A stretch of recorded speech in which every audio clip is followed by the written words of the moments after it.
Então, na aula passada, a gente trabalhou um pouco com o operador de Laplace.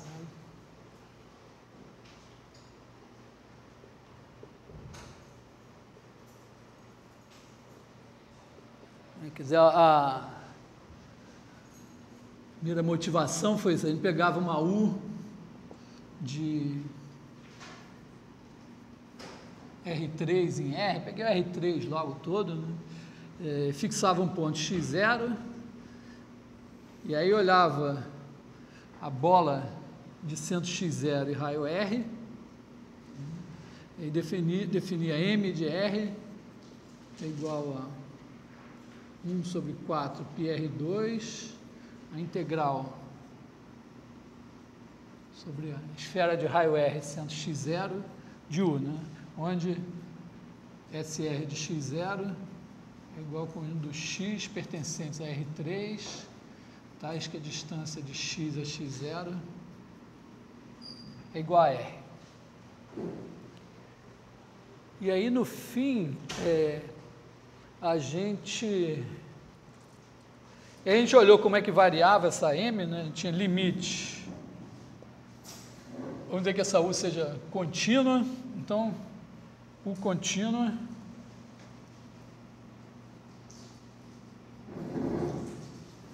implica que o limite, quando R tende a zero, de M de R é igual a U de x0. E aí, na hora que a gente foi calcular M' de R, acho que eu vou refazer. Quer dizer, a gente, antes de fazer M' de R, a gente pode fazer uma mudança de variáveis, né? Que pega, vamos dizer, aqui o zero, S2, então os pontos de SR são da forma x0 mais Rn, esse aqui, SR de x0 é igual ao conjunto dos pontos da forma x0 mais Rn em S2. E a gente mudava, então tinha essa transformação daqui, né, que leva a N em x0 mais Rn. Multiplicar por R pega o elemento de área em S2 e multiplica por R2. Transladar de x0 não faz nada, né? Então a gente tem essa mudança de variáveis, então M de R podia ser escrito assim, 1 sobre 4 πr2 integral sobre S2 de U de x0 mais Rn, R2 ds. E aí esse R2 corta com esse e fica fácil de derivar dentro do sinal de integral, né?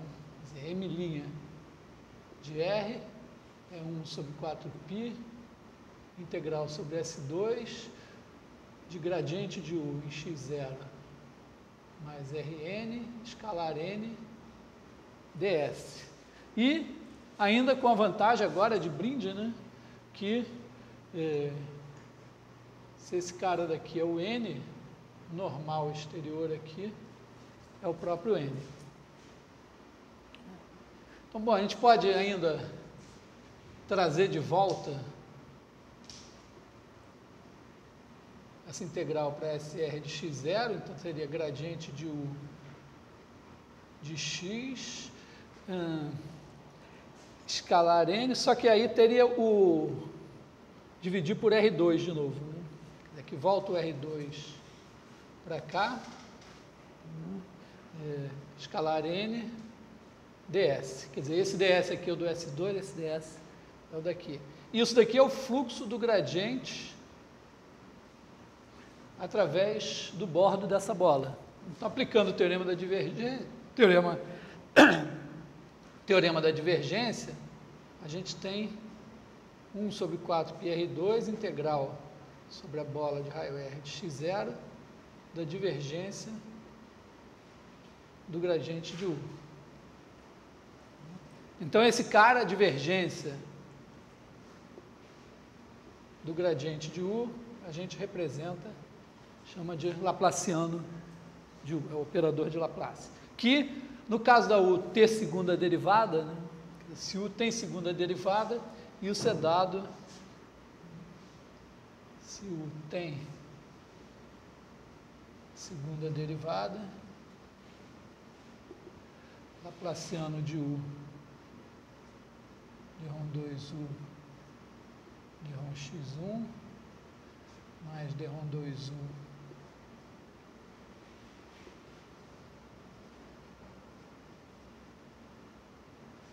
na verdade, essa definição aqui faz sentido em Rn, com n de 1 a infinito. Né?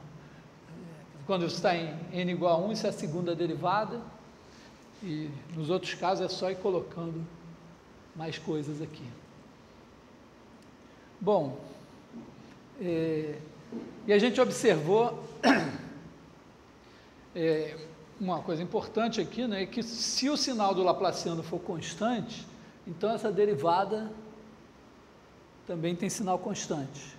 Se Laplaciano de U maior ou igual a zero, sempre, né, então U de x0 é sempre menor ou igual que m de R, para todo R. E aí a função é dita subharmônica, quer dizer, todo mundo está insatisfeito, todo mundo tem menos do que a média dos vizinhos. Então, U é subharmônica. Quando o Laplaciano de U é menor ou igual a zero, então U de x0 é maior ou igual que m de R é todo R. E a U é dita superharmônica.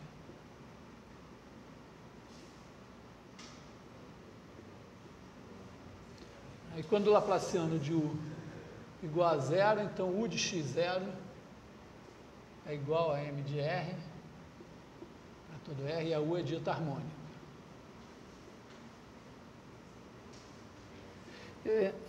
Tem coisas interessantes aí sobre, tem a propriedade, o princípio do máximo, né, que decorre imediatamente dessas observações. Né? O princípio do máximo seria a ideia seguinte, né? Tem aqui o ponto x0. Digamos que a função seja subharmônica. A gente tenha aqui Laplaciano de U sempre positivo. Então, U de x0 está sempre abaixo de m de R. Se o máximo de U for em x0, o que vai acontecer? Imagina U de x0 maior ou igual que U de x para todo x pertencente a R3. Então, se a gente pegar um R aqui, você faz a média, essa média tem que estar acima, tem que estar maior ou igual que U de x0. Então, não pode nenhum ponto aqui, a U, vamos dizer, supondo que a U é contínua, né? A U não pode ser, num ponto x aqui, menor do que em x0, porque senão teria uma vizinhança aqui, em que U é menor que U de x0, e aí a média, como todos são, como ele é máximo, U de x0 é maior ou igual que todos, aqui está abaixo, a média ia ficar abaixo de U de x0. Então, na realidade, você vai ter U de x igual a U de x0 para todo mundo aqui. Isso vale para todo R. Então, U é constante.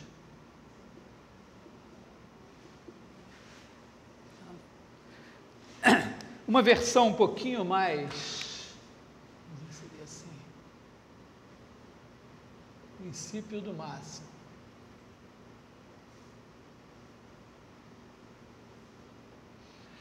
Vamos supor, tudo isso aqui eu fiz com R3 para não ter que me preocupar com o domínio da M, mas claro, né, se você tiver um aberto assim, está aqui o x0, Então, essa M faz sentido enquanto a bola de raio R estiver contida no ômega, né?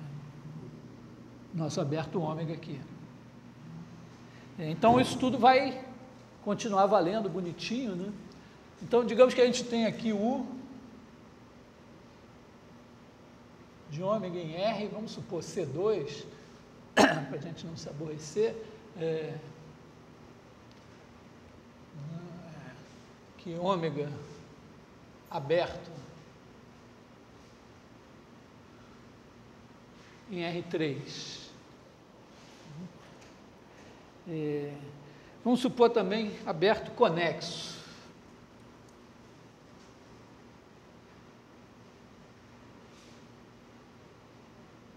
Que a ideia que eu quero, que está na minha cabeça, é a seguinte: se a U assumir um valor máximo num ponto, ela vai ter que ser constante em ômega. Claro que se o aberto não for conexo, isso não vou conseguir demonstrar isso, porque pega uma componente conexa, onde está o x0, tudo bem, mas no resto não tenho nada a dizer, né?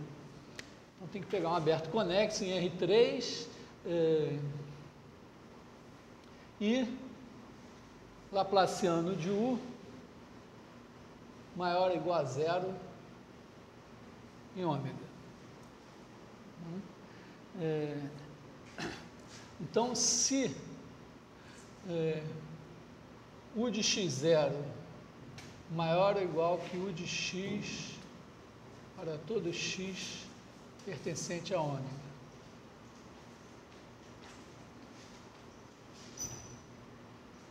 então U é constante. Se ela assume um valor máximo no interior, ela vai ter que ser constante. Esse argumento aqui, né, mostra que tem uma vizinhança onde ela é constante. Quer dizer, você tem x0 aqui, o de x0 é o máximo.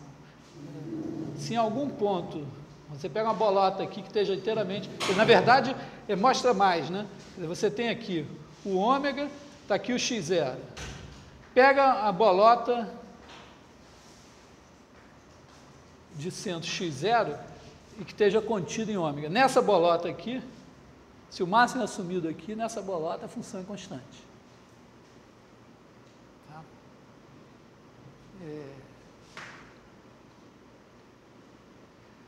Bom, então, o que é a demonstração? Esse argumento mostra que tem uma bolota em que ela é constante, que ela é igual a x0.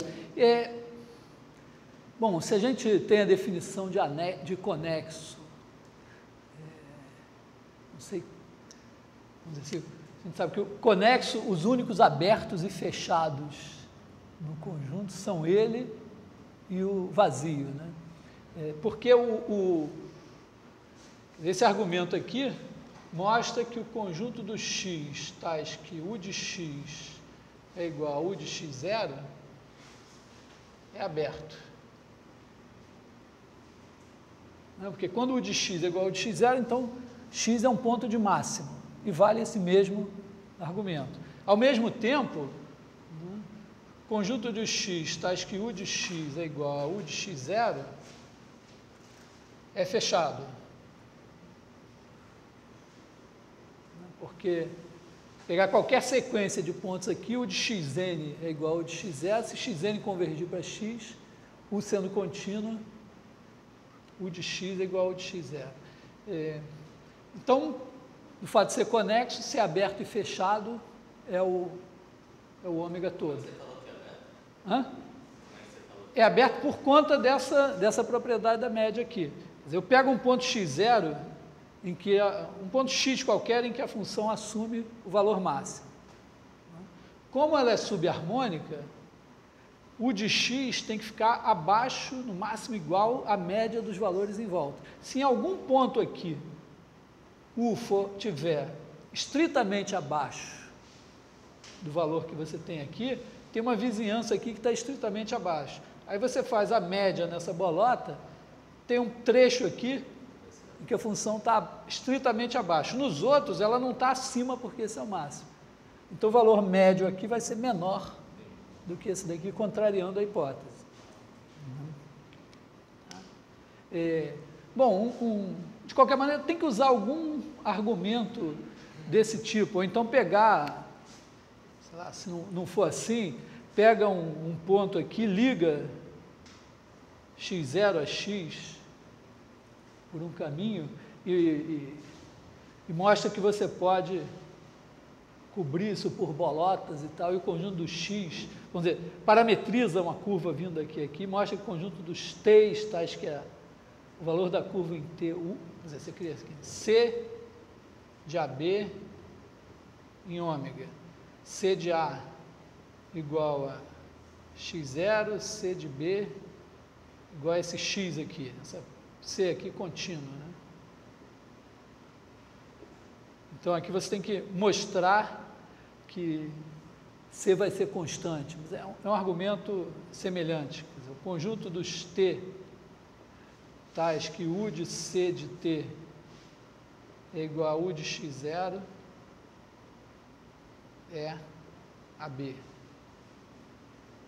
Aí você mostra que, bom, esse conjunto aqui contém o A, na verdade, contém uma vizinhança de A. E aí se contém, vamos dizer, se tem esse valor, vai conter o supremo do conjunto. Você pega aqui A, B. Então aqui, no ponto A, você tem U de C de A, é U de x0, então isso é igual a U de x0. Agora pega o supremo desse conjunto. Bom, o supremo é aqui, né?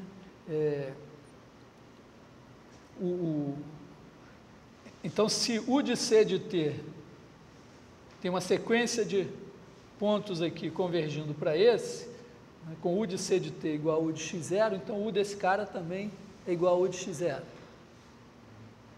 E agora você pega essa bolota, vamos dizer, imagina que seja esse cara aqui, pega uma bolota aqui, e aí você sabe que a função é constante aqui, então vai ter tempos acima, se esse supremo não for B, vai ter tempos acima dele, em que a função ainda tem esse valor. Então, uma outra maneira mais, análise na reta, de demonstrar esse resultado. Bom, antes de falar mais sobre o operador de Laplace, eu queria fazer ele aparecer numa outra situação, que tem a ver com isso aqui.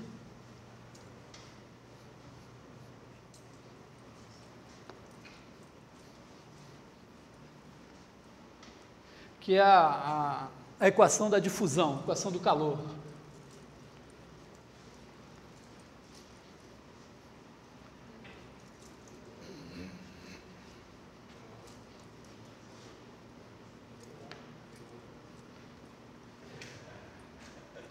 Aqui, equação do calor.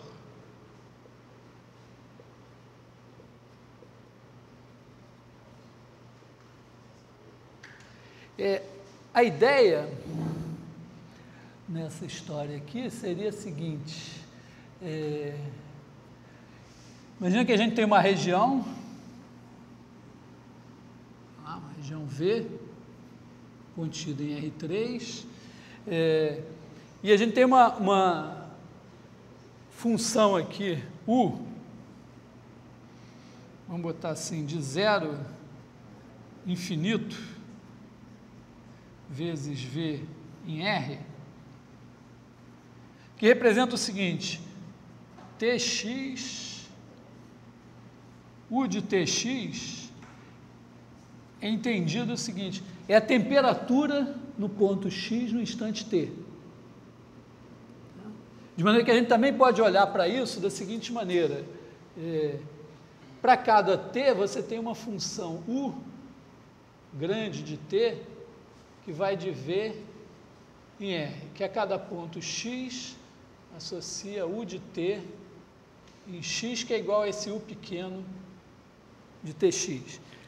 Essa maneira aqui, olha cada ponto individualmente, o X é o ponto X e T é o tempo T. Aqui a gente olha no tempo T a distribuição de temperatura. Então, você fixou um instante, você tem uma distribuição de temperatura aqui, que é essa função, o grande de T. E a questão é estudar a evolução dessa distribuição de temperatura no tempo. Então, tipicamente, a gente vai supor que a gente conhece U no tempo T igual a zero. Então, sei lá, U de 0x é igual a uma certa função U0 de x conhecida. O que significa que a U de 0 é igual, sei lá, a uma função U0, corresponde àquela lá. Bom, como é que nós vamos ver o que está acontecendo aqui? Uma ideia é olhar a variação da energia interna. Vamos dizer, tem umas hipóteses físicas, assim, que valem, assim, serão um pouco grosseiras, mas vamos fazer as seguintes ideias. Vamos pegar aqui uma região B. Tem como resolver isso sem aquele jeito roubado de separar a variável? Você fala que pode separar x. Nós vamos fazer sem separar, nós vamos roubar. Tradicionalmente se faz dizendo, bom, vou procurar soluções aqui que são produtos de uma função em t por uma função em x. Aí você fica dizendo, pô, roubou. Eu vou roubar de outra maneira, aí você escolhe Não, talvez... Eu gosto mais da história que eu conto, mas é uma questão de escolher a ficção predileta. Então aqui tem a B, ela é limitada pela superfície S. A questão é a seguinte, vamos olhar para energia interna aqui. Então, eu teria, no instante T, a energia interna nessa coisa daqui seria dada por uma coisa assim, uma integral sobre B de um μ de massa específica, um C de calor específico e U de Tx dx. Assim, vindo daquelas ideias assim elementares que o calor específico é a quantidade de calor necessária para aumentar de 1 grau a temperatura, uma unidade de massa do bicho lá. Então, digamos que você tem a energia interna dada dessa maneira. E que nós vamos supor aqui que esse μ e esse C são constantes. Tá? Então, μ e C constantes positivas.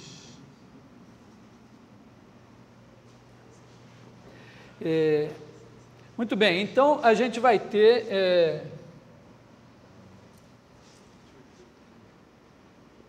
E' de T, a variação da energia interna vai ser dada pela integral sobre B de μ C du dt, supondo assim que U seja de classe C1. Ao mesmo tempo, a gente agora vai entrar com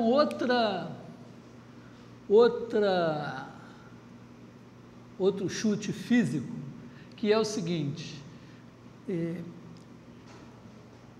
se não está acontecendo nenhuma maluquice aqui dentro, a variação da energia interna só pode se dar por trocas com o exterior. Trocas de moléculas daqui com moléculas daqui não fazem variar a energia interna, porque uma está dando para a outra, aqui dentro se conservou. Mas o que for trocado com o exterior, então vai fazer variar a energia interna. Ali você considera constante, mas você está considerando constante pelo menos nessa bolinha pequena que você está pegando. A rigor, nem μ nem C precisam ser constantes nessa história, elas podem depender de x mesmo, só vai tornar a nossa equação mais complicada, porque a gente vai ter que, senão a gente teria que colocar derivadas de μ e de C nessa história. Mas você pode assumir, sei lá, A ideia é essa, que você tem aqui, sei lá, você está lá no alto forno e isso é um lingote de aço que vai esfriar, sei lá, coisa assim. Então, ferro, sei lá. Tipicamente pensa em metalurgia, né? Tem um metal fixo, né? E vai, vamos dizer, ele saiu do forno e vai resfriar. Então, tipicamente, a ideia é que você conhece a temperatura inicial, a distribuição inicial de temperatura, que até, vamos dizer, nesse exemplo que eu estou falando, supostamente seria constante, e você, na verdade, vai conhecer as condições de contorno. Também é meio chutado, mas você colocou aqui sei lá, jogou aquilo dentro de um lugar que você consegue manter a temperatura fixa. Isso não existe, na verdade, né? Se você jogar isso dentro d'água, a água esquenta, então não é tão simples assim. Mas outros modelos, você pode pensar essa sala aqui e pensar que a temperatura lá fora está fixa no sentido, não que ela é constante, mas vamos dizer, essa parede de cá é mais quente, a de lá é mais fria, mas que você conhece essa distribuição de temperatura no bordo, conhece a distribuição inicial e aí quer ver como esse negócio evolui. De qualquer maneira, a ideia aqui, vamos dizer, essa distribuição de temperatura é aqui, fora. Estou pegando esse cara daqui, então a variação da energia interna aqui tem que se dar por trocas com o exterior. E a ideia é que essas trocas, você tem um fluxo de calor que vai na direção do gradiente de U.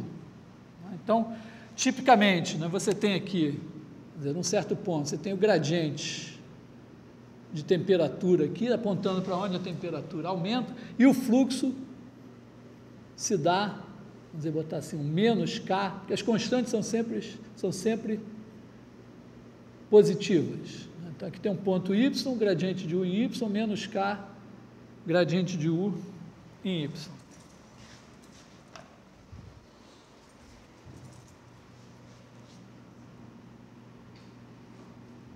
Então, a ideia é que, isso é chamado lei de Fourier, né? Se faz isso mais ou menos assim, você pega, imagina que você tem duas placas, aí tem uma diferença de temperatura, né? Então há um fluxo de calor do mais quente para o mais frio, que é proporcional à diferença de temperatura e é inversamente proporcional à distância, coisa mais ou menos assim, que resulta nessa ideia aqui. Então, se a gente fizer o fluxo através de S, de menos K, gradiente de U, ds, isso daqui vai dizer a quantidade de calor que está saindo de S, que está saindo através de S. Isso, obviamente, faz a temperatura, a energia interna diminuir. Então, esse sinal menos aqui, na realidade, a variação da energia interna seria dado por isso sem esse sinal menos, trocando o sinal. Porque aqui a gente vai, ou então a gente assume normal interior. Mas como a gente quer, a gente coloca aqui normal exterior, então fica esse sinal mais. Repare, o que eu estou fazendo aqui é uma ideia fundamental na dedução de equações diferenciais, que é fazer agora igualar essas duas coisas, é fazer uma equação de balanço. Quer dizer, significa que eu tenho este igual a esse. Tem a ver com contabilidade, por quê? Porque aqui, né, eu olho para o montante que eu tenho e vejo quanto ele variou. E aqui eu olho as entradas e saídas.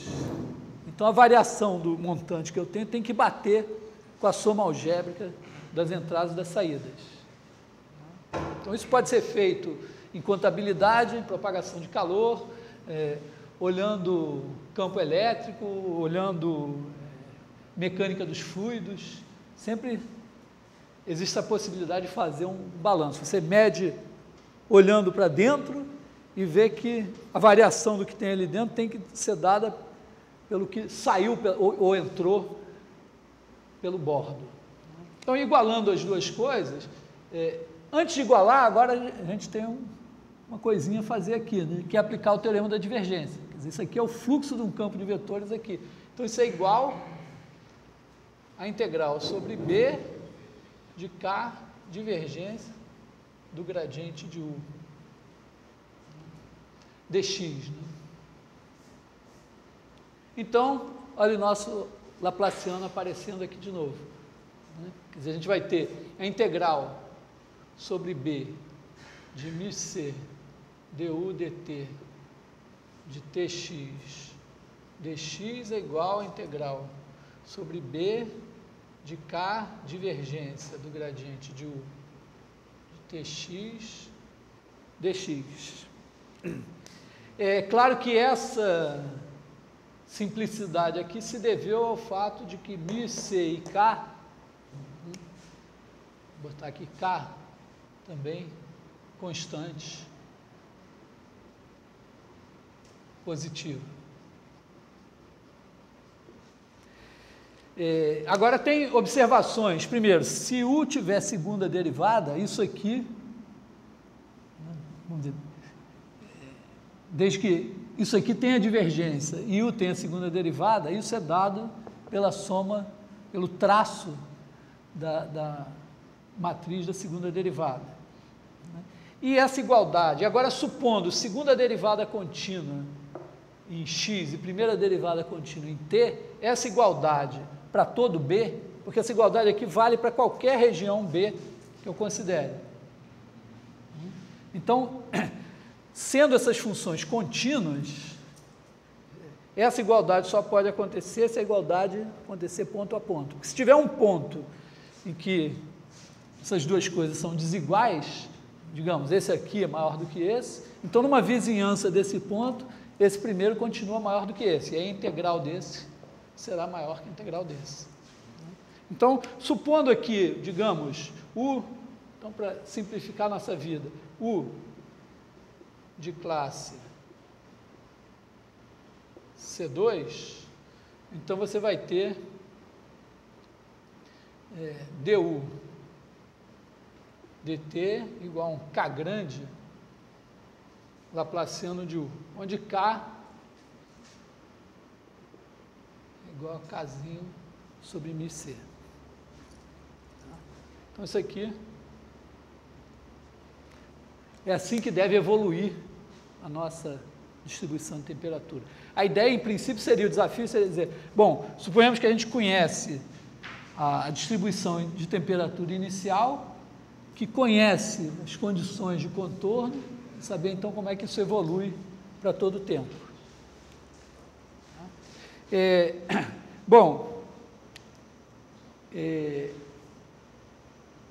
Vamos olhar para isso desse ponto de vista aqui, ó. Olhando para U de t calculado em x igual a U de tx. Então, se eu olhar para essa função variando no tempo, derivar em relação a t, que é derivar em relação a t, quer dizer, a U ponto de t em x vai ser du dt de tx. E esse K Laplaciano de U em tx é o quê? Eu posso pensar assim, a U é uma função de V em R. Então, eu tenho um operador, é como se eu tivesse o seguinte, pega o espaço E igual ao espaço das funções F de V em R. Eu vou ser vago quanto ao grau de diferenciabilidade. Eu posso pensar, então, que eu tenho um operador Laplaciano de em E, na verdade, isso aqui é entre aspas, porque o laplaciano não se aplica em todas essas funções. Por outro lado, se eu supuser que a minha função é de classe C2, o laplaciano vai ser de classe C0. Então, na verdade, é de um subconjunto de E em E. Mas, eu não quero fazer C infinito, porque se eu botar C infinito, estava resolvido aqui. Mas, na realidade, a gente pode trabalhar com distribuições de temperatura iniciais que não são C infinito. Tipicamente, vamos dizer, brincadeira assim, pega uma barra de ferro a uma certa temperatura, outra barra de ferro a outra temperatura, cola elas no instante inicial, então você tem até uma descontinuidade na distribuição de temperatura, ou, sei lá, coisas assim. Mas isso, vamos dizer, só para dar um pseudo modelo para pensar. Pensa isso, mas esse operador é linear.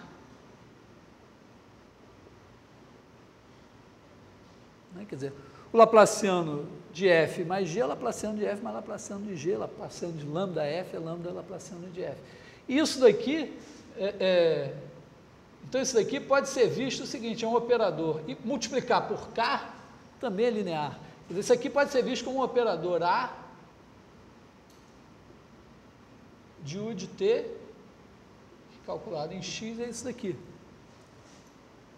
Quer dizer, essa equação está dizendo o seguinte, olha, que o ponto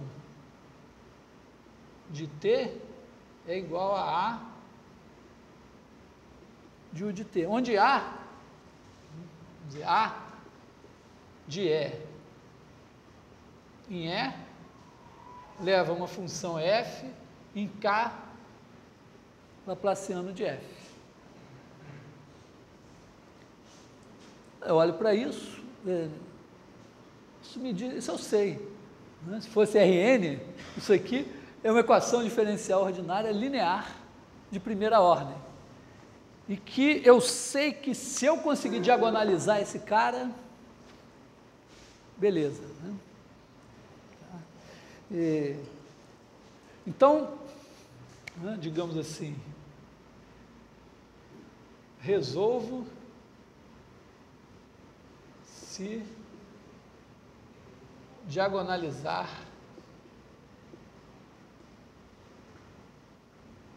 A. Então, vamos fazer a seguinte hipótese. Vamos fazer a hipótese que, para ficar num espaço vetorial, porque as nossas U, a ideia é a seguinte, eu vou controlar as condições de contorno. Então, a U eu tenho liberdade sobre o que vai acontecer aqui dentro, mas aqui no bordo, o valor de U, por exemplo, teria que ser fixado. Então, em vez de trabalhar com esse espaço E, eu vou trabalhar com o espaço E0 igual ao conjunto das F de V em R, tais que F é nula no bordo de V. Então, meu problema seria o seguinte, seria dar essa U aqui, né, e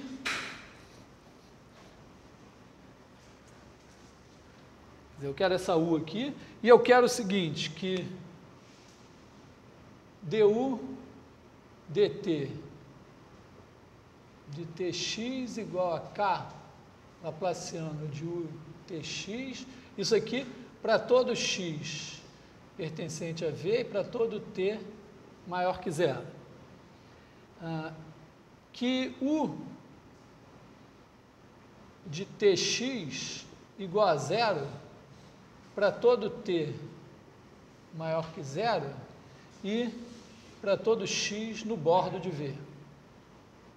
E que u de 0x igual, vamos dar uma f aqui, né? F de x dada.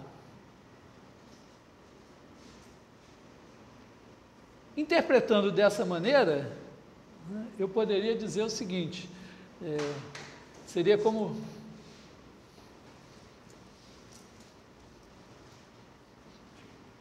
pensar assim, né? Eu vou querer, eu tenho o espaço é zero, então é zero é igual ao conjunto das G de V em R, tais que G de X igual a zero para todo X pertencente ao bordo de V. Então essa condição aqui significa que a minha distribuição de temperatura vai ser sempre um elemento desse espaço é zero. Por que eu coloquei zero? É uma hipótese puramente matemática para que esse cara seja um espaço vetorial. Se eu botasse outra coisa no bordo, quando eu somasse já não dava mais. E aí a gente vai querer U, então a gente vai querer U de zero a infinito em... Aliás, vamos até... digamos assim, é zero. Na verdade, esse zero infinito aqui, vamos dizer assim, em E, vai ser tal que U de T pertence a E0 para todo T maior que zero. Eventualmente, no tempo zero, eu vou deixar meio livre, né? Tem que ter alguma continuidade, né? Contínua, em algum sentido. O sentido aqui é o seguinte, no instante inicial, pode ser que não valha essa propriedade aqui, que eu botei o meu lingote lá dentro d'água e a temperatura no bordo não era zero. Esse é um detalhe que eu também nem queria, nem devia ter chamado a atenção para ele. Tem coisas que se o professor não destacar, ninguém nem pergunta, né?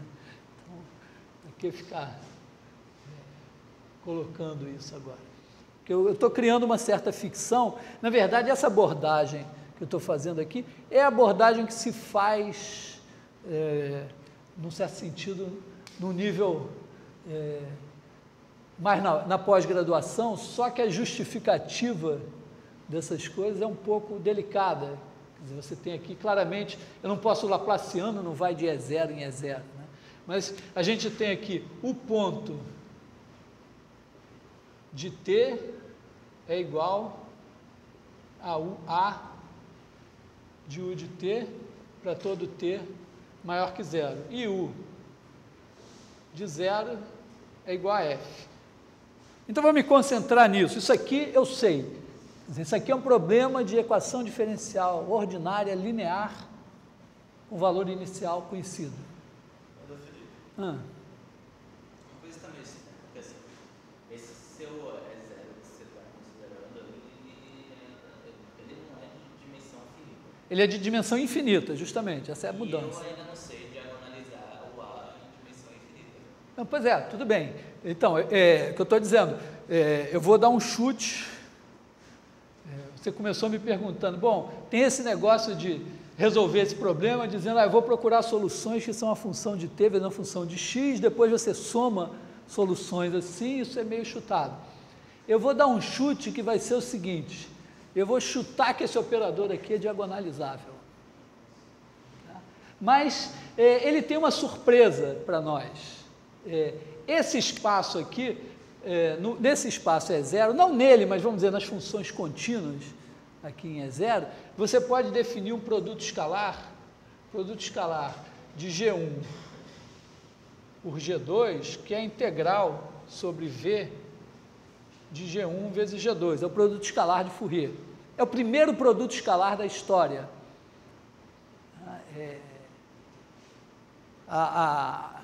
Até onde eu estou informado, não sei, mas o produto escalar é vamos dizer, um subproduto da imaginação fértil do Hamilton, que inventou os quaternions.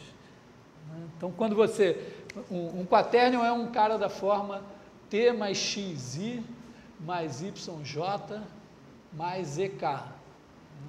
Então, se você pegar isso aqui, isso aqui é a parte escalar, isso é a parte vetorial. Quando você multiplica um cara assim, U1i mais U2j mais U3k, multiplica por um V1i mais V2j mais V3k, a parte escalar desse produto é menos o produto escalar desses dois vetores. Né? E a parte vetorial desse produto é o produto vetorial.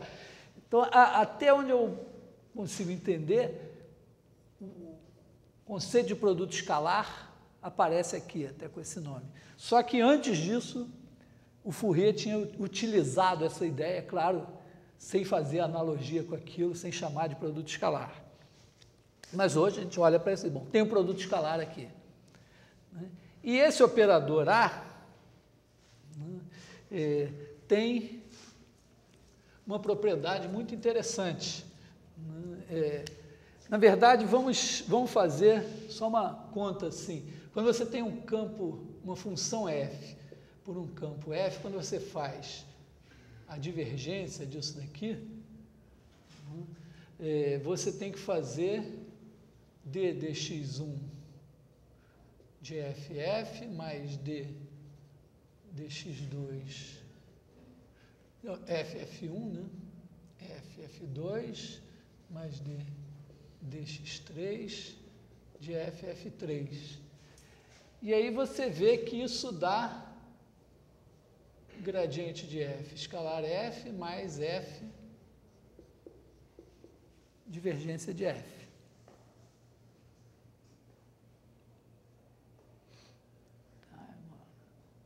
Porque aqui é derivada de f em relação a x1 e tal, sai isso aqui facilmente. Bom, significa o seguinte, que se você fizer a divergência de U gradiente de V, isso dá gradiente de U escalar gradiente de V mais U laplaciano de V.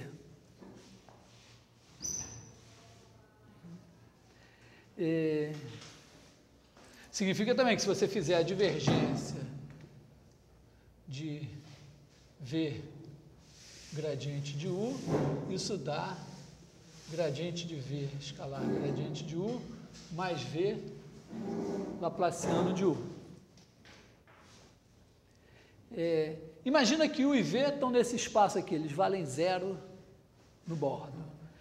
Então, se você fizer a integral sobre o bordo de V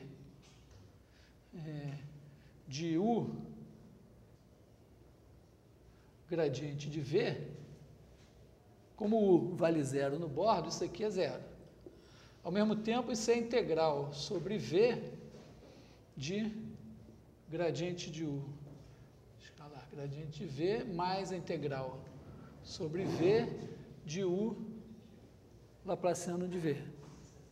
Se fizer a mesma coisa aqui embaixo, você tem zero integral sobre o bordo de V gradiente de U, integral sobre V de gradiente de V escalar gradiente de U, mais integral sobre V de V laplaciano de U. Esse é igual a esse. Então, subtraindo aqui, ó, você tem integral sobre V de U gradiente de V igual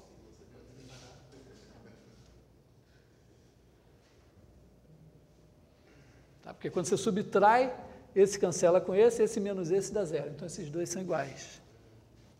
Mas isso está dizendo que o produto escalar de U por A de V é igual ao produto escalar de A de U por V.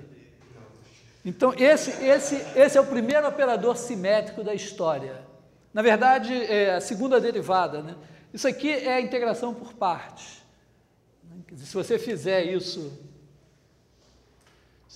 com a segunda derivada, né, supondo que U e V se anulam no intervalo AB, quer dizer, U de A igual a U de B igual a V de A igual a V de B igual a zero, se você fizer a integral de A até B de U V duas linhas, isso vai dar igual a integral de A até B de U duas linhas V.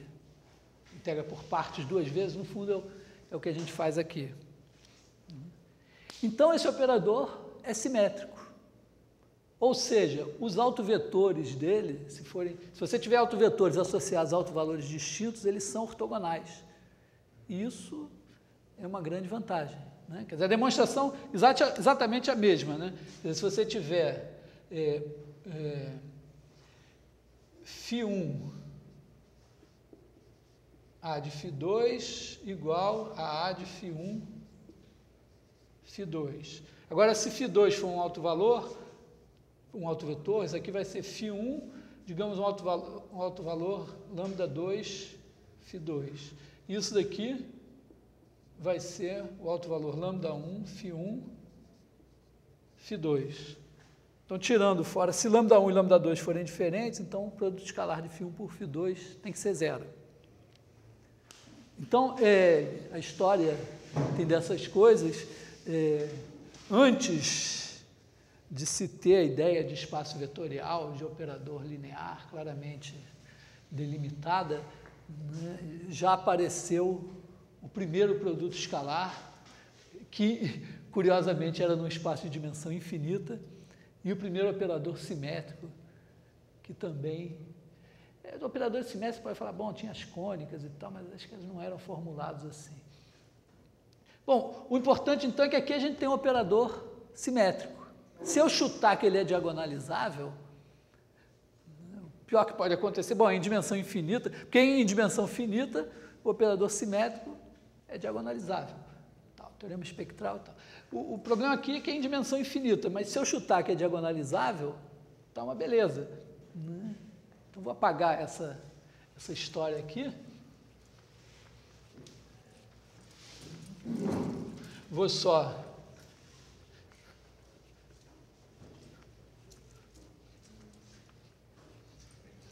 deixar aqui a ideia de que A de UV igual a A de V. Claro que tem todos os chutes aqui, mesmo esse produto escalar aqui só é produto escalar se as funções forem supostas contínuas, tal, mas tudo bem. Então, chute de Fourier.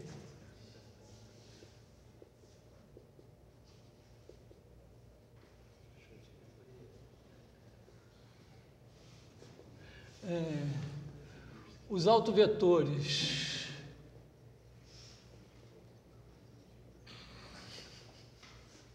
de A formam base. Significa o seguinte, né? Você pode escrever U de T igual a somatório de N igual a 1 a infinito de Cn de T φn, tá? Onde φn vai ser a aplicação de V em R, né? Então, φn pertence ao E0, né? E A de φn igual a lambda n φn. Então, você escreve assim, como uma soma infinita, né? Forma uma base infinita. É base não no sentido algébrico, né? Porque uma base no espaço vetorial é um conjunto tal que todo elemento do espaço vetorial se escreve como uma combinação linear finita de elementos da base. Aqui é uma base num sentido mais analítico.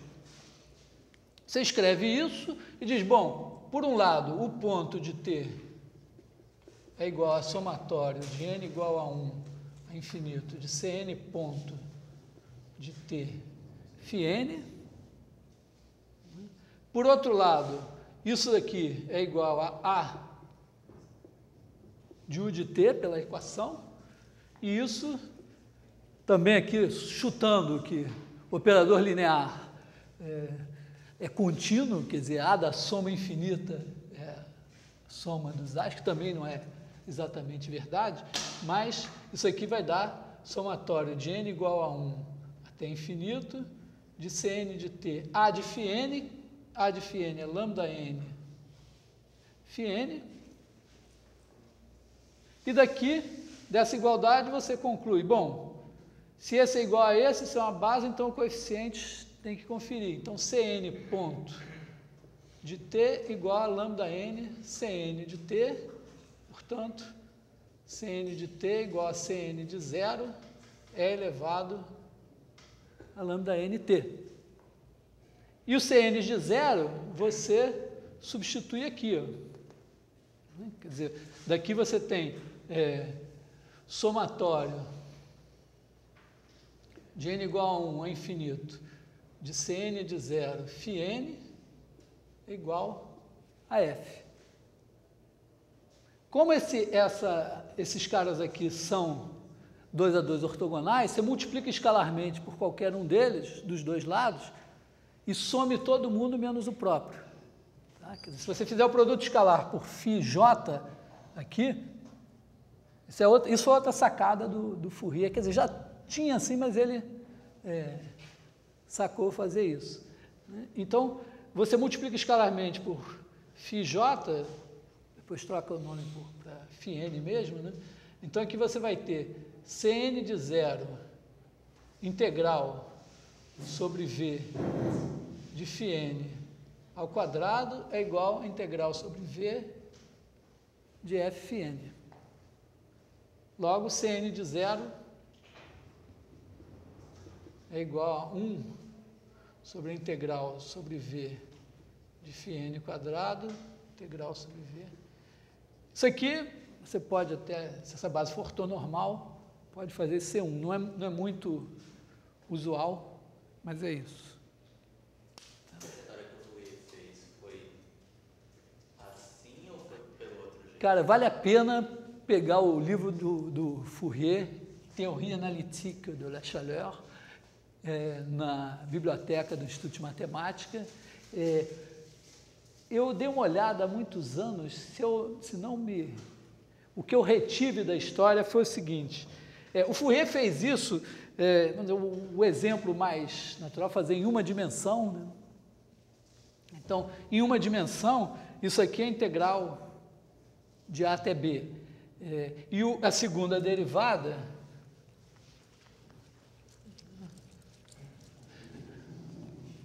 quer dizer, quando você resolve isso daqui, significa que você tem, na verdade, φn, duas linhas, igual a lambda n φn. É melhor pegar assim o intervalo AB de 0 a π. Então, você vai ter ainda φn de 0 igual a φn de π igual a 0. Aí você resolve isso e você obtém essencialmente φn de x igual a seno de nx e lambda n igual a menos nπ, menos nπ, não, n, né? Menos n2. Tá. E aí você escreve, né? Vamos dizer, essa história aqui vai sair assim, né? Integral, esse daqui vai dar integral de 0 a π de seno quadrado nx dx é igual a π sobre 2. Então, esse cara daqui vai dar 2 sobre π, integral de a até b, de f de x, seno de nx dx. Isso aqui vai ser o Cn de 0. Você escreve a f como uma série de Fourier. O que o Fourier chegou à conclusão de que ele tinha que escrever a f como uma combinação de senos, ou de senos e cossenos, eu não sei exatamente qual o caso que ele fez primeiro, não me lembro, mas vamos fazer com os senos mesmo. Então, em 1810, sei lá, 1811, né? Acho que era muito o senso comum da época, é que uma função era dada por uma série de potências. Então, ele pega e escreve f igual a somatório de alfa n, xn. E aqui, isso aqui é somatório de n igual a 1 a infinito de AN. Agora, o seno de nx é somatório de k igual a zero a infinito, né, de menos 1 elevado a k, x elevado a 2k mais 1, sobre 2k mais 1, fatorial. Aí ele tem uma série de potências aqui e uma série de potências aqui. Então, aqui, né, ele tem uma soma de séries de potências. Então, ele pega o termo xn aqui e iguala o termo xn que vai sair daqui. Então, ele vai ter o AN, o alfa n daqui, vai sair uma equação infinita. Na verdade, ele interpreta isso como um sistema de infinitas equações e infinitas incógnitas. E aí ele resolve esse sistema. Se não me engano, se não me falha a memória, mas se falhar também, olha que lindo. Ele pega e coloca a coisa dessa maneira, se eu estiver inventando, até que, né, como se dizem, se non è vero è bene trovato. Não é? Quer dizer, então, ele pega, monta um sistema linear de infinitas equações, infinitas incógnitas e resolve. Aí você vira a página e vem, aí ele diz, mas eu achei uma maneira melhor de fazer. E aí ele faz isso.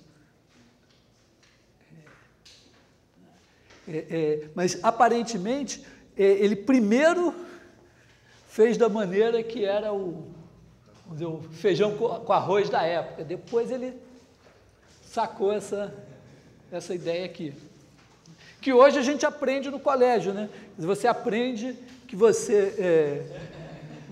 quando escreve, não é isso, você escreve um vetor V igual a V1 I mais V2 J mais V3 K, e aí você obtém o V2 multiplicando escalarmente por J dos dois lados.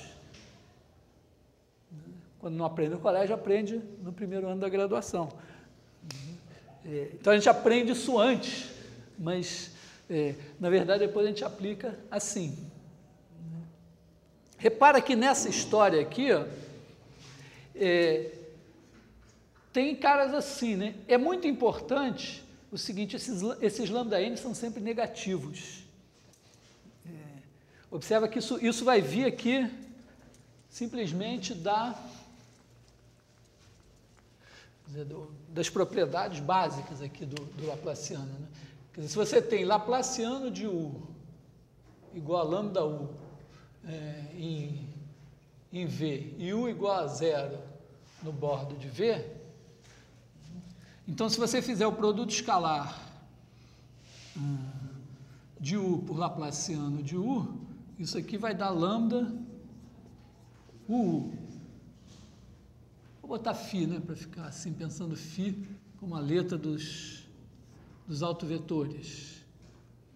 Isso daqui é integral sobre V de φ Laplaciano de φ.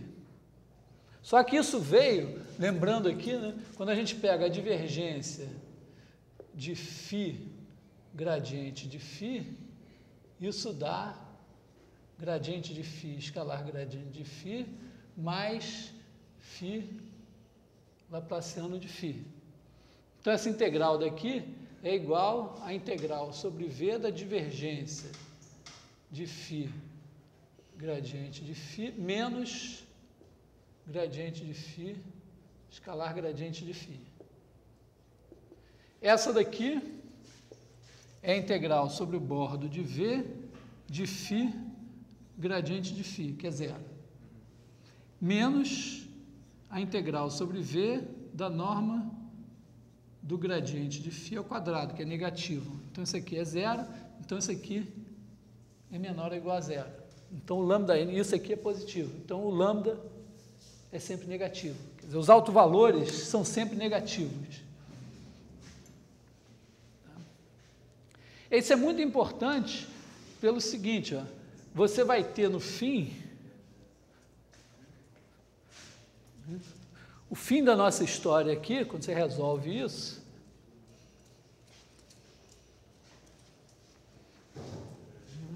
é que o de t é somatório de n igual a 1 a infinito, de Cn de 0 é elevado a lambda n t φn. Como esse lambda n é negativo, para t positivo esse negócio decai. Na verdade, os lambda n's, eles são negativos e vão para infinito, vão para menos infinito, na verdade. Então, por exemplo, no caso aqui, no caso que a gente calcula explicitamente, eles são menos N2. Então, quando você considera os termos grandes aqui, os termos grandes aqui da série, na verdade o lambda n é muito negativo e para ter positivo pequeno, esse negócio aqui já quase que morreu. Isso é responsável por um comportamento curioso dessa história, que é o seguinte: essa representação de uma função, quer dizer, você escrever uma função f como somatório de an φn, isso aqui, nós estamos num espaço em que a norma é dada pelo produto escalar da integral. Então, tem direito de pertencer a esse espaço as funções que são de quadrado integrável, essencialmente, mesmo que elas não sejam contínuas. Então, em princípio, a gente pode jogar como dado inicial do nosso problema, quer dizer, a distribuição inicial de temperatura, pode ser uma função esquisita, desde que ela seja de quadrado integrável. Então, não precisa ser contínua. Não precisa nem ser contínua. Aí você faz isso e você, a partir dessa função inicial, você vai ter isso daqui. Quer dizer, isso aqui, na verdade, é o AN. Só que aqui você tem o produto escalar de f por f vai ser somatório de an ao quadrado φn. Supondo que isso aqui, esses caras, ou é 1 ou é alguma constante, isso significa que o somatório de an quadrado é finito. Somatório de an quadrado é finito. De certa forma, o f está aqui, corresponde a isso. Aí, quando você deriva,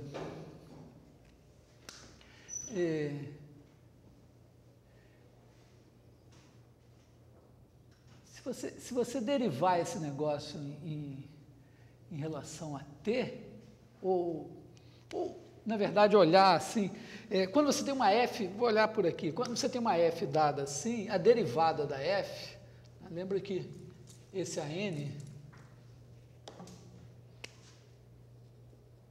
é igual a 2 sobre π, vamos pensar no caso de uma variável, integral de 0 a π, de f seno f de x, seno de nx, dx. Digamos que a f seja derivável.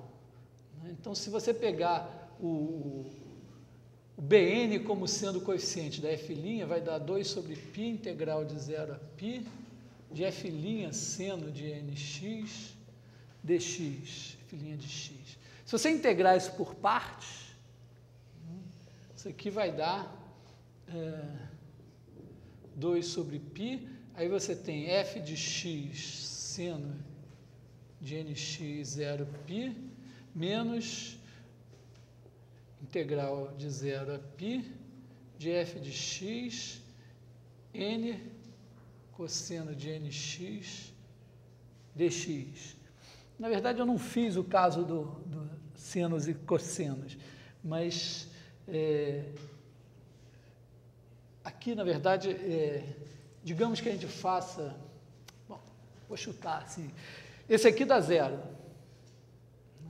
E esse daqui tem um n na frente.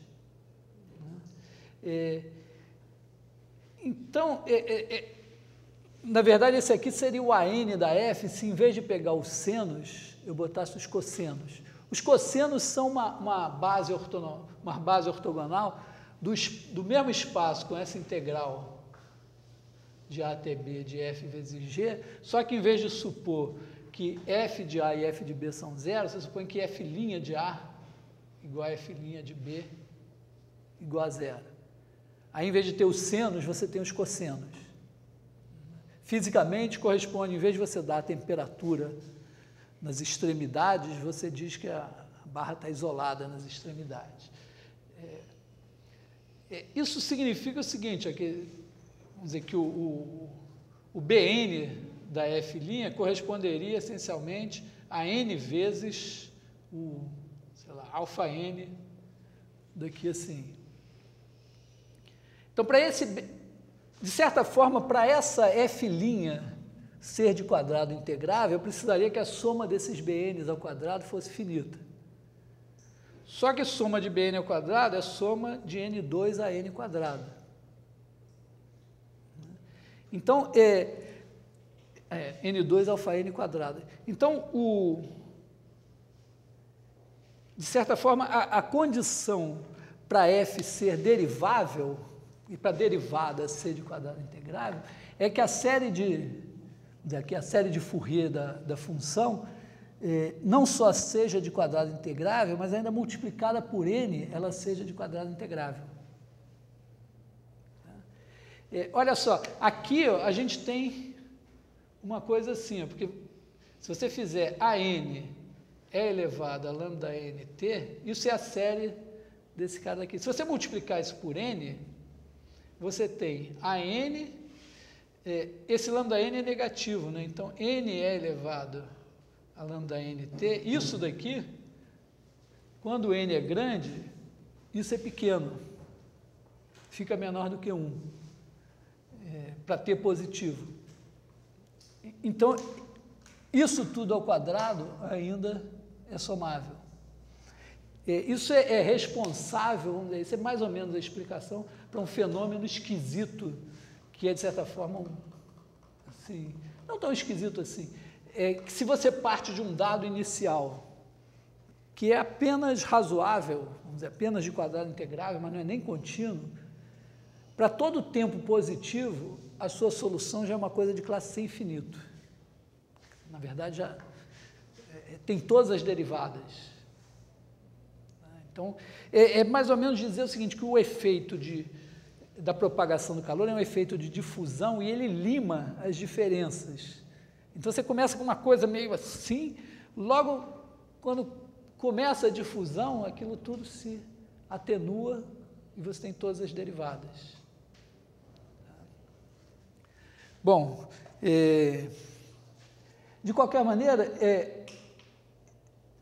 eu comecei no Laplaciano e trouxe para cá, né, para a gente pensar assim, o operador de Laplace surge naquela situação, mas ele pode ser visto agora como um operador extremamente importante nessa situação aqui. Quer dizer, conhecer esse operador, saber diagonalizar ele, ter informações sobre os autovalores, autovetores, significa ter informação sobre a solução desse problema. Claro, isso vai ter, na verdade, vai ter implicações maiores, que eu não vou abordar aqui de jeito nenhum, mas o trabalho do Fourier é o trabalho do começo do século XIX. Então, em primeiro lugar, ele coloca em questão o que é uma função, porque uma função agora, quando você começa a estudar uma função dada por série trigonométrica, série de senos e cossenos, você começa a ver que essas funções não necessariamente vão ser de classe C infinito. Quando você tem uma função, vamos dizer, antes dessa história toda, você pensava assim, uma função é somatório de AN x elevado a n. Isso aqui, se funciona assim num certo intervalo, pode derivar quanto você quiser que dá certo. Agora, quando você passa para uma coisa assim, somatório, na verdade, a série completa é A0 sobre 2 mais somatório de AN cosseno de NX mais BN seno de NX. Porque um dos problemas abordados pelo Fourier é a propagação de calor num disco. E aí você coloca coordenadas polares, e aí você tem a função vista como função só de θ, então ela tem que ser periódica em θ, com derivada periódica em θ, e aí sai uma série de senos e cossenos. Esse A0 sobre 2 corresponde ao zero do cosseno. O zero do seno é sempre zero, mas o zero do cosseno é 1. Se você botar o A0 sobre 2 é para a fórmula do coeficiente, dá sempre a mesma. Então, quando você representa uma função assim, quer dizer, isso aqui é uma função, f de x, tudo bem. Isso aqui é outra função, g de x. Mas essa daqui já não precisa ser infinito. Então, começa a se colocar a questão do que é uma função, a discussão do que é uma função, de certa forma, se não é colocada aqui, esse trabalho do Fourier leva as pessoas a quererem discutir isso. A definição de integral de Riemann vem num trabalho sobre convergência de séries de Fourier. O Riemann estava estudando convergência de séries de Fourier, de passagem ele diz, deixa eu definir a integral direito, já que eu vou usar a integral e tal. O trabalho do Cantor sobre os números cardinais, né, o conceito de cardinalidade, parece que também é motivado por questões que vêm das séries de Fourier. Quer dizer, aqui a ideia de espaço vetorial de dimensão infinita, o Hilbert, quando pensa um espaço vetorial, a ideia de espaço vetorial de dimensão infinita, ele pensa da seguinte maneira: eu pego uma função, eu posso associar a essa função seus coeficientes de Fourier, que é uma sequência, é uma N-upla infinita, e trabalhar com os coeficientes como eu trabalho com os coeficientes numa N-upla, só que agora é infinita. Então, uma primeira ideia, uma das primeiras ideias de espaço vetorial de dimensão infinita, não é ainda abstrata como a gente pensa hoje. Quer dizer, hoje você pensa o espaço de funções, é um espaço vetorial e pronto, não precisa de coordenadas. O Hilbert passa pelas coordenadas, pelas infinitas coordenadas que o Fourier fornece para pensar isso como um espaço vetorial. De qualquer maneira, o século XIX tem um monte de gente trabalhando na questão das séries de Fourier, da convergência das séries de Fourier, ligações disso com as mais variadas coisas, mas o aspecto que eu queria destacar é que, no começo do século XX, explode na física moderna a mecânica quântica. E aí você tem lá a mecânica quântica, a equação de Schrödinger, e na equação de Schrödinger aparece o Laplaciano. Sim, Laplaciano. Então, de certa forma, a matemática que tinha sido desenvolvida para estudar o Laplaciano ao longo do século XIX já estava ali para ser usada no início da mecânica quântica. Então, todas essas coisas que a gente estuda sobre o operador de Laplace tem um alcance realmente muito grande. De certa forma, conhecer um pouco as coisas do operador de Laplace é como saber a equação do segundo grau. Tem que saber para fazer qualquer coisa. Bom, coisas que a gente pode mais obter daqui.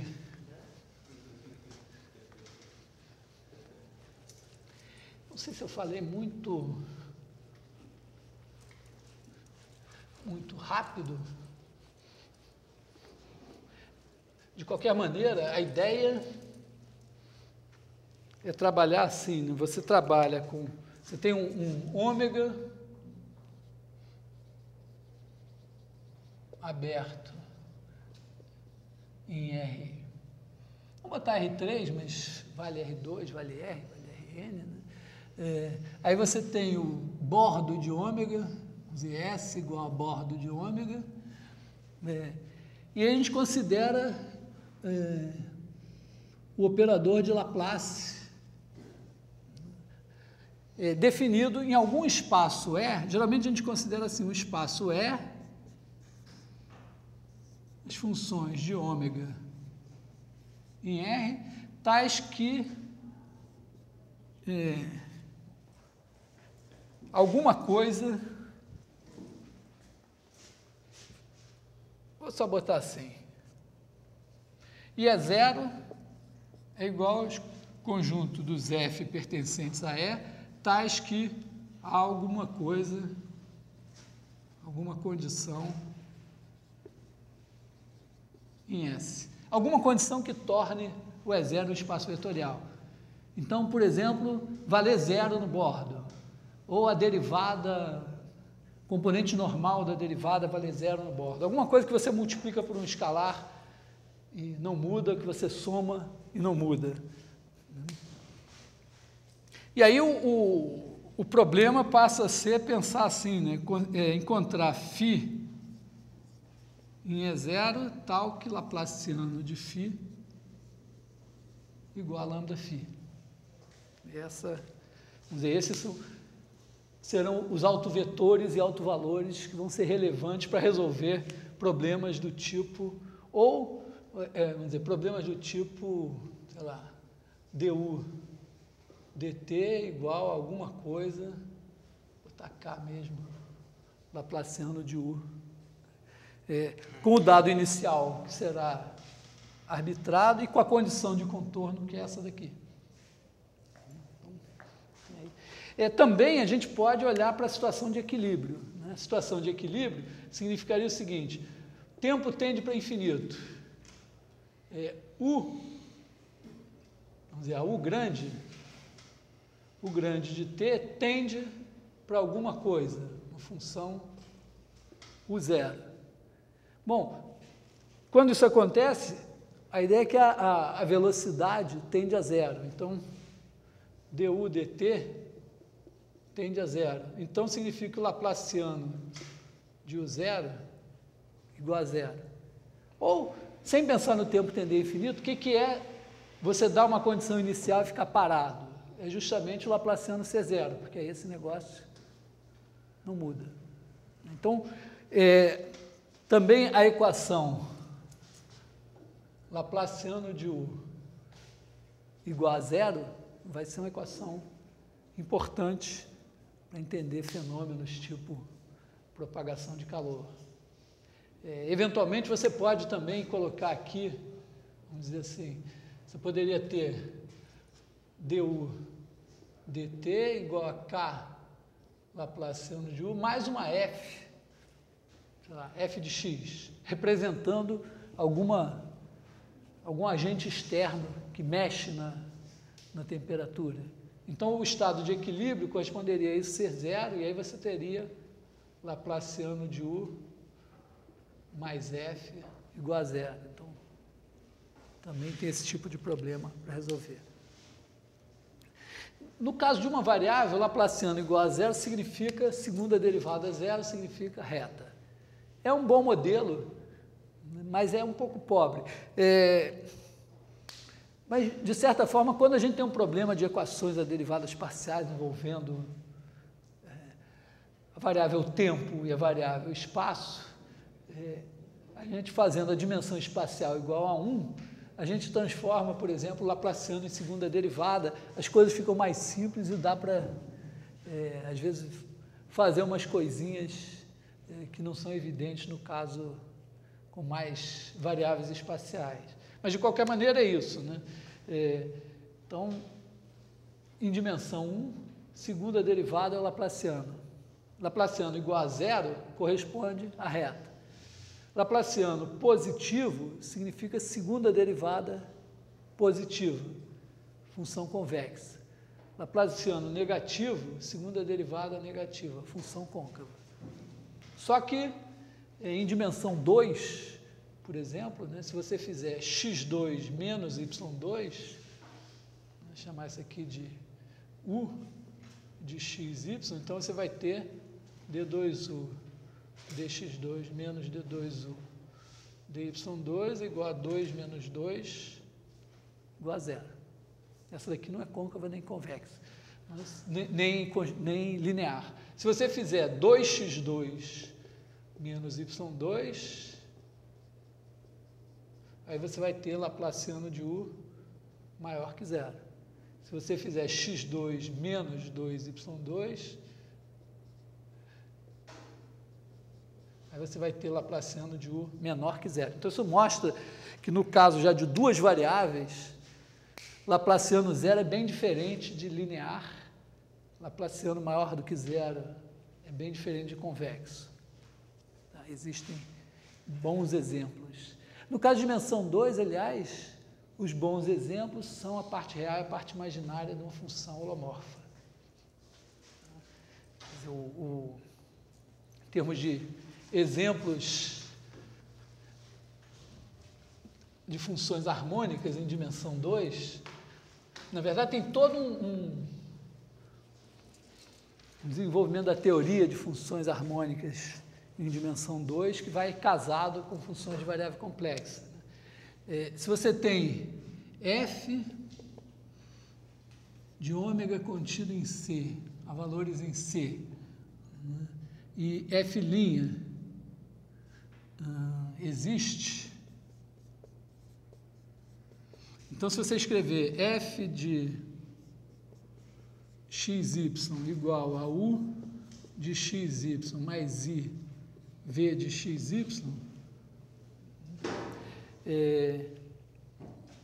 aí você vai ter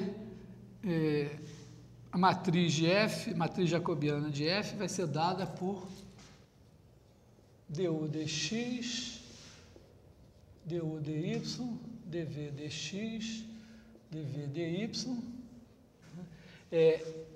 Isso aqui é a matriz jacobiana. Ao mesmo tempo, isso tem que corresponder à multiplicação por um número complexo.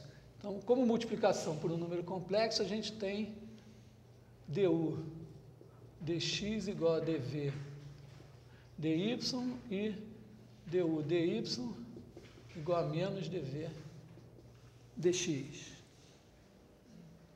Se você derivar agora em relação a x, você vai ter d2u dx2 igual a d2v dx dy. d2u dy2 vai ser menos d2v dy dx, quando você somar dá zero. E fizer com v, mesma coisa. Se você derivar aqui em relação a x, trocar o sinal.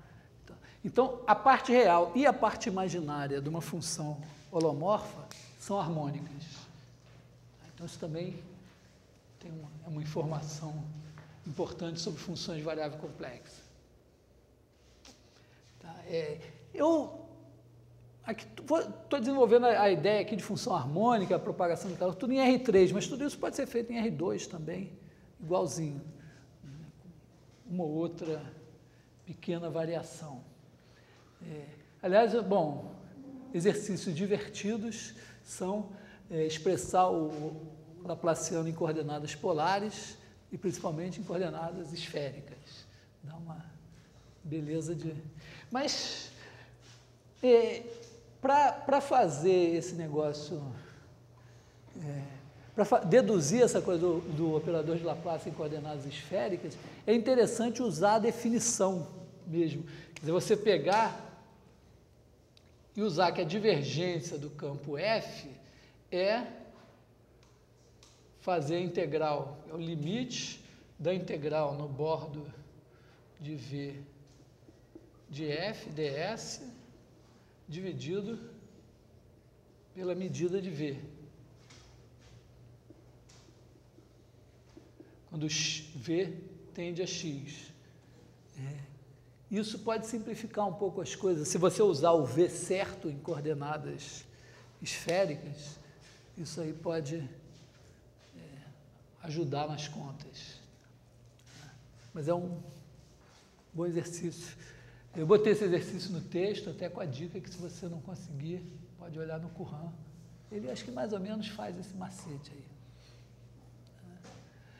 Bom, deixa Deixa eu ver o que mais podemos falar inicialmente de operador de Laplace.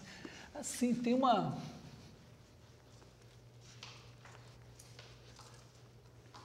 ainda uma ideia interessante. Eu encontrei uma equação de Euler-Lagrange hoje no quadro. Vou chegar, então por que não aproveitar? Então, no século XIX, né, resolver Laplaciano de U igual a F, por exemplo, em ômega, e U, digamos assim, U igual a zero no bordo de ômega, correspondendo, por exemplo, a um problema de equilíbrio da equação do calor ou qualquer coisa assim, isso é um problema que se coloca no século XIX já. É interessante que isso aí é uma equação a derivadas parciais. Quando você está com equações ordinárias, você tem um teorema de existência e unicidade de soluções, que é meio que ponto de partida. No caso de equações a derivadas parciais, as pessoas começam a esbarrar em equações e tem que provar em cada caso que aquela equação tem solução. Inclusive porque tem casos que você procura assim, e, num sentido razoável, a equação não tem solução. Tem casos que não tem. Mas, então o problema é dizer, bom, será que isso tem solução? Aí o Riemann, Bernardo,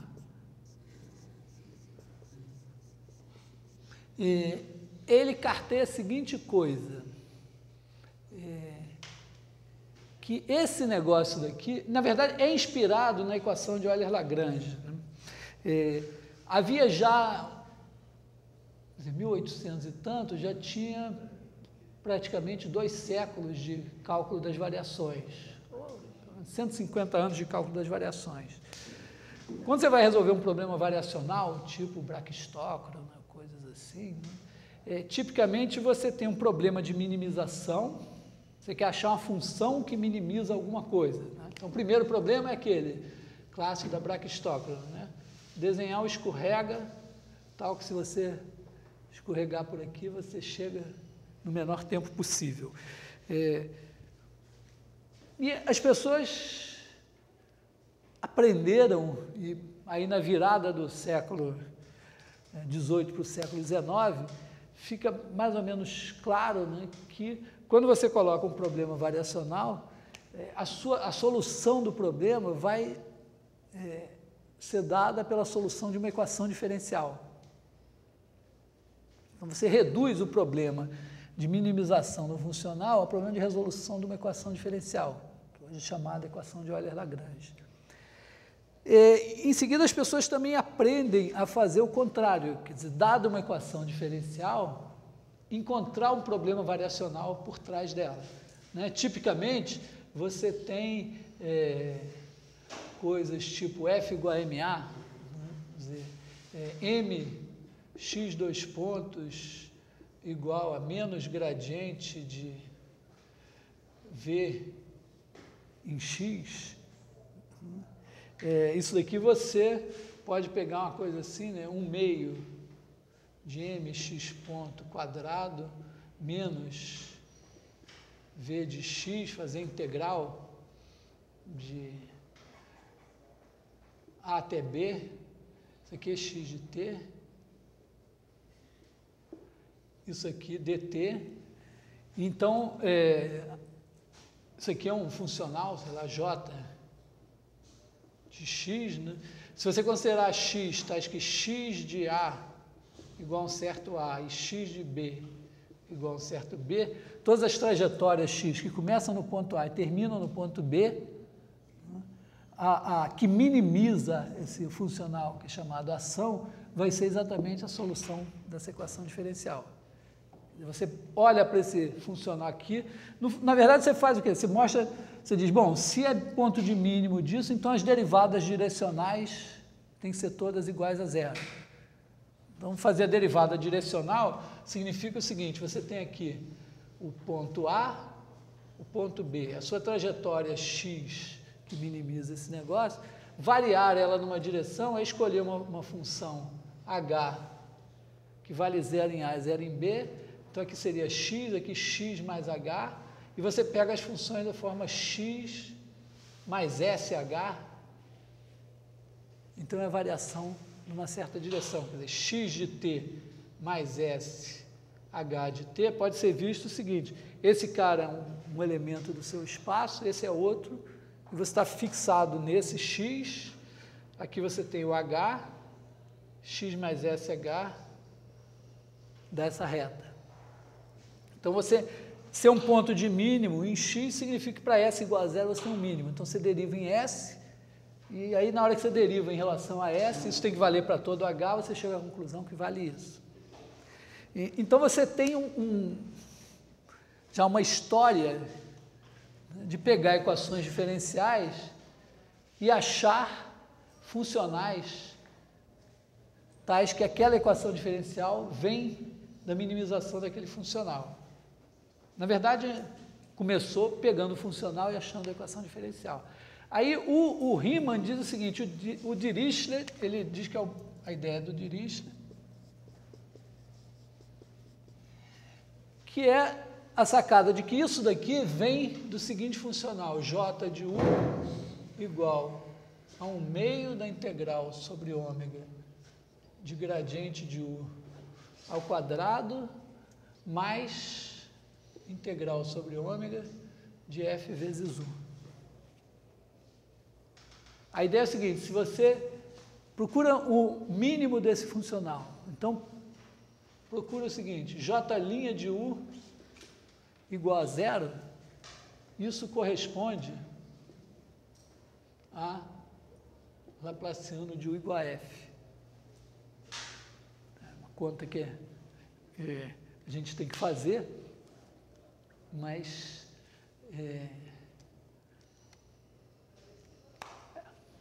poucos minutos talvez dê para fazer. Rapidamente, ó, o que é derivar? Então, a ideia que o Riemann traz é a seguinte, olha, ele diz, o mínimo desse funcional tem que satisfazer J' igual a 0. Se a gente faz a conta, dá Laplaciano de U igual a F.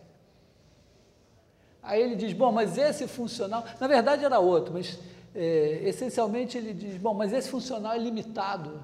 No fundo, esse aqui é um pouco mais complicado, não é exatamente o que ele usou, mas isso aqui no infinito vai para infinito, isso é como se fosse uma coisa do segundo grau. Então ele diz, bom, se eu provar que esse cara é limitado inferiormente, então ele tem um mínimo. Se ele tem um mínimo, esse negócio tem solução. Então, é uma inversão do que se fazia no cálculo das variações. No cálculo das variações, você tinha que resolver um problema variacional e você provava a existência da solução do problema variacional caindo numa equação diferencial ordinária. E aí o fato de que aquela equação tinha solução garantia que o seu problema variacional tinha solução. O Riemann aqui, ele propõe uma inversão. Você vai provar que essa equação tem solução, provando que o problema variacional tem solução. Isso rende uma maneira de pensar que avança pelo século XX, ainda rende frutos até hoje. Como é que a gente vai disso para cá? A gente tem que pegar e fazer J de U mais SH. H também valendo 0 no bordo de ômega, U valendo 0. Então, isso aqui vai dar 1/2 da integral sobre ômega de gradiente de U mais SH, escalar gradiente de U mais SH,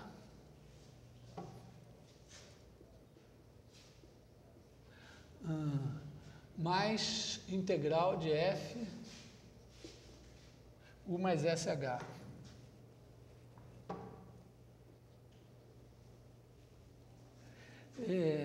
Bom, se você derivar isso em relação a S, isso aqui, a gente tem gradiente de U escalar gradiente de U, que é constante em relação a S, né?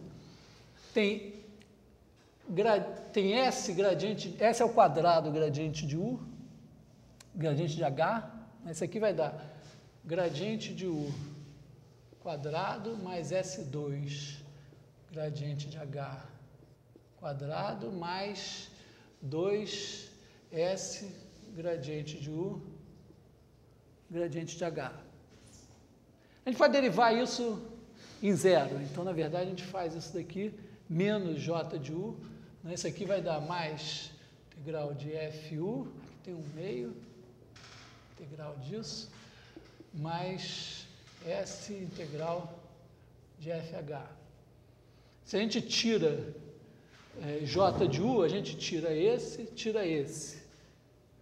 Tá? Se a gente fizer J de U mais SH menos J de U, dá isso. Corta esse, corta esse.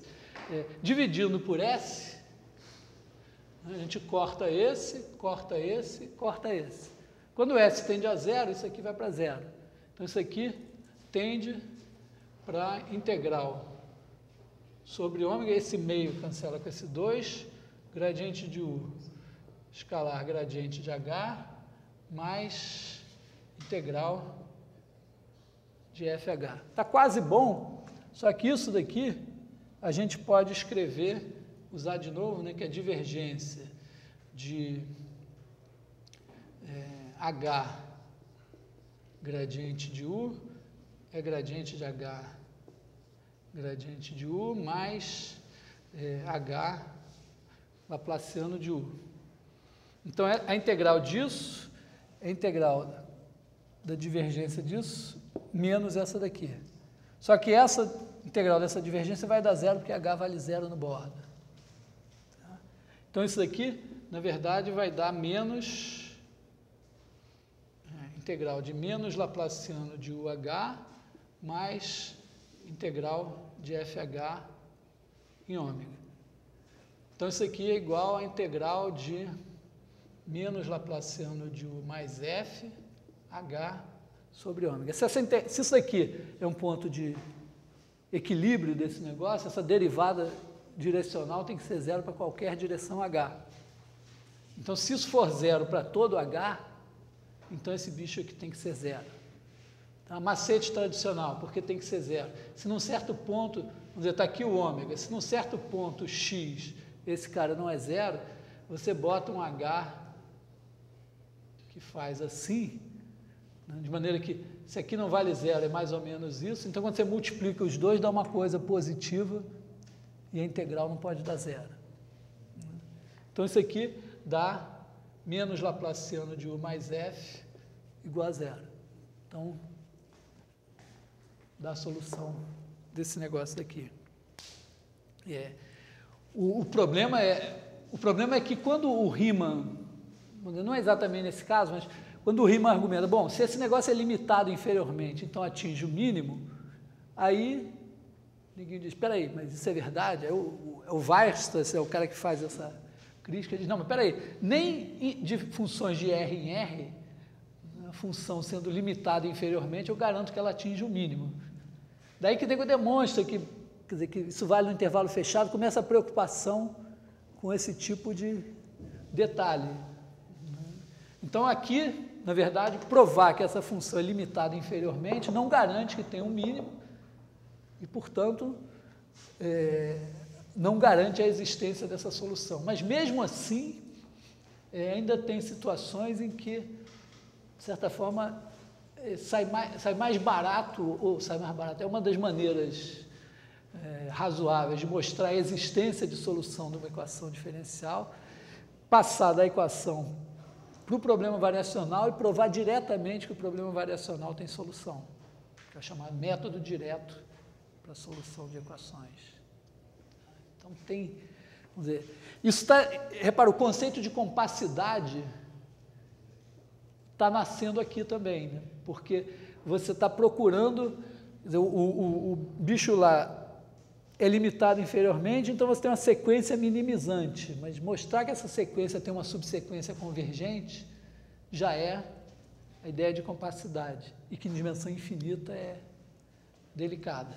E toda essa parte que você fez hoje, se seu ômega não for simplesmente convexo, dá merda também, você não vai poder ficar passando o teorema de divergência toda hora. Não tem problema, porque a gente pode, se ele não for simplesmente conexo, você pode fazer ainda o teorema da divergência num pedaço e no outro. O importante aqui é que o ômega tenha fronteira boa para você fazer, a fronteira dele seja uma superfície, para você poder aplicar o teorema da divergência. É claro que tem coisas que, de certa forma, você vai perder aqui, coisa tipo o princípio do máximo, não o princípio do máximo, mas, sei lá, coisas típicas, vamos dizer, o cara ser constante, ele pode ser constante, mas na verdade vai ser constante aqui, são duas constantes diferentes, algumas coisas assim, mas não chega a ser grave. Bom, acho que então, hoje como operador de Laplace e propagação de calor, tá bom, né?